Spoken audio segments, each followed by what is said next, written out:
Buenos días, diócesis de Valdivia. Hoy comenzaremos el día reflexionando acerca de una lectura del Evangelio diario. En esta ocasión, lunes 27 de julio, nos corresponde analizar y reflexionar la parábola El grano de mostaza, que la pueden encontrar en Mateo 13, versículo 31 y siguientes.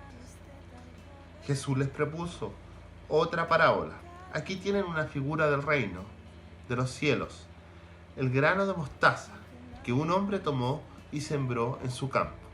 Es la más pequeña de las semillas, pero cuando crece se hace más grande que las plantas del huerto. Es como un árbol, de modo que las aves vienen a posarse en sus ramas. Jesús le contó otra parábola. Aquí tienen otra figura del reino de los cielos, la levadura, que toma una mujer y la introduce en 3 medidas de harina. Al final, toda la masa es fermentada. Queridos amigos, el texto que hemos leído da cuenta de la comparación entre el reino de Dios y una pequeña semilla de mostaza que crece hasta convertirse en una gran planta. Un árbol, se dice. También se compara el reino de Dios como la levadura que fecunda la masa y se expande y la hace crecer. Desde nuestra realidad podemos interpretar esto desde 2 explicaciones. Primero tenemos una explicación histórica y luego una explicación teológica.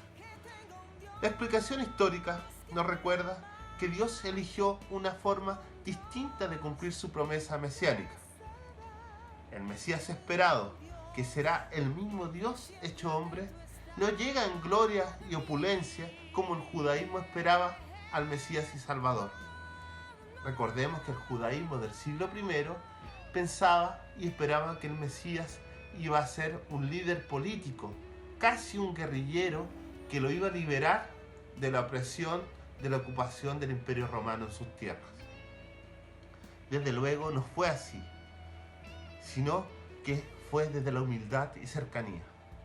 El Señor fue humilde, cercano, compartió con las personas del pueblo, comió en casas de pecadores, sanó a las personas del pueblo, a las de la vida cotidiana. El concepto semilla de mostaza aquí es donde se utiliza muy bien. Para el judaísmo de la época y para su cultura, el concepto semilla de mostaza hace referencia a la medida más pequeña, a lo más ínfimo, a lo más pequeño. Por tanto, el reino de Dios comenzará en la más pequeña de las tierras, en esta Palestina olvidada y conquistada. En los humildes hogares, donde se dio la interacción del Dios hecho hombre y el resto de los hombres, donde se trataron como hermanos. Pero esta pequeñez o esta grandeza empequeñecida, la kenosis, la famosa kenosis cristiana, crece como la planta de mostaza, se expande como la levadura en la masa, tanto en el mundo como en la historia. Se expande geográficamente, pero también se expande en el tiempo. Nos llega a todas partes. Esta buena noticia, este evangelio, no se queda en esa Palestina, sino que llega a ser la religión del Imperio Romano y luego la religión de Occidente. Y más que una religión, transmitir un acontecimiento salvífico que alcanza a la humanidad en tanto es. Desde el punto de vista teológico, el reino de Dios hace referencia casi a una realidad escatológica, pues ya está aquí, pero no en toda su plenitud.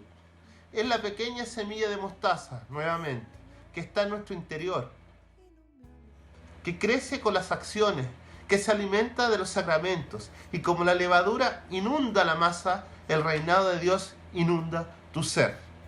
La santidad es el destino que nos propone Dios. Es cierto, estamos todos llamados a ser santos, pero solo si seguimos su voluntad la alcanzaremos. Nuevamente la semilla de mostaza, la levadura está acá. Una pequeña obra nos va haciendo más buenos, nos va inundando, nos va acostumbrando, nos va creando el hábito. Recordemos que la virtud se crea en el hábito, decían los griegos. Por tanto, la virtud de la bondad, que también es una gracia, va creciendo a medida que la practiquemos. Tal vez mi primera buena obra fue pequeña. ¿Cuál va a ser la siguiente? ¿Cuál será la final? ¿Llegaré a ser santo? ¿Llegaremos a ser santos? Eso esperemos. Pero siempre recordemos la parábola. Lo pequeño se convierte en grande. Una pequeña acción, un saludo, un gesto, hace la diferencia. Queridos amigos, dejemos que el Señor reine en nuestra vida. Como iglesia prediquemos con misericordia la misericordia. Y no nos olvidemos rezar por los olvidados. Orar por quienes están sufriendo por esta pandemia. Muchas gracias, queridos amigos, y que tengan una muy buena semana. Ya me escuché, yo gritaré por ti, que tengo un Dios que me ama, tengo un Dios que me salva, tengo un Dios que siempre atento está.